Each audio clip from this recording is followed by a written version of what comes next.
Ladies and gentlemen, welcome back to Gaming with me, Tony Mo, and we're here today to talk a little bit more about Battlefield 1. What I wanted to do today was highlight what looks to be two of the most exciting, intriguing, and interesting game modes that we're going to be able to play come launch day for Battlefield 1. One of them was just revealed today called War Pigeons, but the first one we're going to talk about is Operations. Now, we've actually known about Operations for quite some time. I believe it was revealed shortly after the game was revealed at E3, the first time we saw the game's multiplayer mode. This is probably the closest thing we're going to get to some sort of front lines warfare. There could be trenches in there, I really don't know. But the whole idea of Operations is to give players this really epic, lengthy, large-scale game mode to play. We know that you'll be able to gain access to armored vehicles, ground vehicles, airplanes, horses, cavalry, and the behemoths will be a part of the Operations mode. It's essentially attack and defense. It's the sort of push and pull across a much larger area than, say, like you would see inside of Rush. So the attacking team is going to be pushing the defending team, which is going to have a sector that they are currently controlling. In order to capture that sector from the defenders, the attackers will have to capture all of the control points within said sector. At that point, the defending team will be forced to retreat and fall back, while the attacking team will advance forward. And this will happen for several stages, moving the battle across different areas of the map.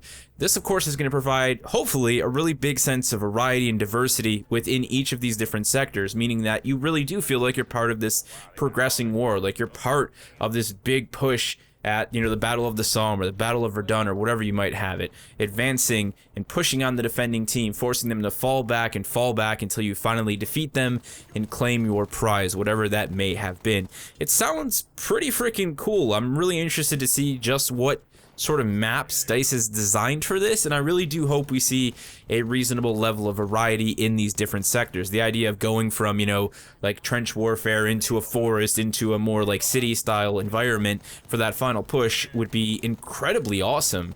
And not only would you get some of that awesome trench warfare and that so many of us are looking to see, but again, just that potential for diversity has me really excited, because I like playing long matches in games. I really genuinely do. But what I don't like is when I have to play, 500% tickets on Conquest with the same location again and again and again. So this could give us that epic, lengthy game mode that so many of us are looking for that goes past the 1 hour mark, but, also make sure that things are feeling that they're progressing. We're constantly being tested, we're being put in different positions, we're dealing with different choke points, different defense and attack positions. It sounds pretty wicked cool, and I cannot wait to see more of it and see how it all pans out. Well, I think what intrigues me the most with that mode is what types of maps we're going to be seeing, because, I doubt that something like that's going to function on Sinai Desert, for example, unless potentially Sinai Desert and St. Quentin Star are a lot bigger than they actually look, and, we'll get to see what they do with that.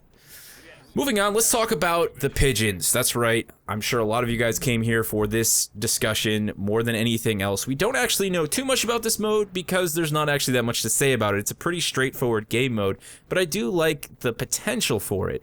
So the idea of War Pigeons is to simulate the man-made communication systems, or the lack thereof, that existed during World War I. These things were very crude, and if you watch anything about World War I, you'll know that some of the biggest issues that, say, the Russians had or the Germans had was that they didn't have like a concrete way to communicate with each other. In fact, Germany, for a big part of World War I, kind of had, leaders just off doing their own thing. It's amazing that they captured as much ground as they did, considering their lack of communication.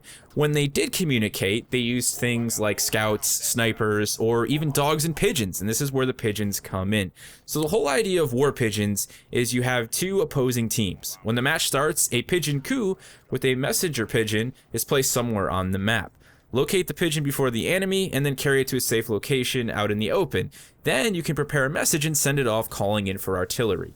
Again, they didn't really tell us how the point system works or how this is structured, but it seems like it's going to be an extended period of time where, your team is fighting over this pigeon, extracting it, and then you're getting airstrikes called in.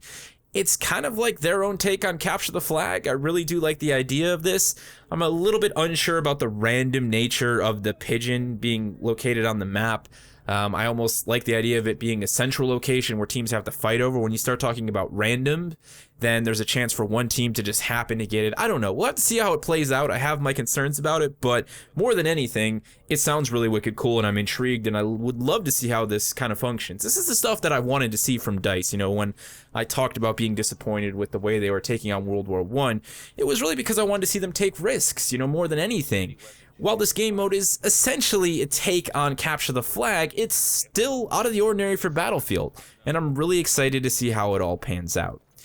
There you have it, guys. We're aware of Conquest and Rush and Domination. Hopefully, there's a few other cheeky game modes around the corner for BF1, but if not, I'm really excited to see what War Pigeons and, of course, what Operations has to offer for us come late October. Let me know which of the two modes excites you the most. Maybe you're excited for both of them. If you have any concerns or thoughts of your own in regard to War Pigeons or Operations, feel free to throw it down in the comment section below. Thank you so much for watching, and I will see you in the next one.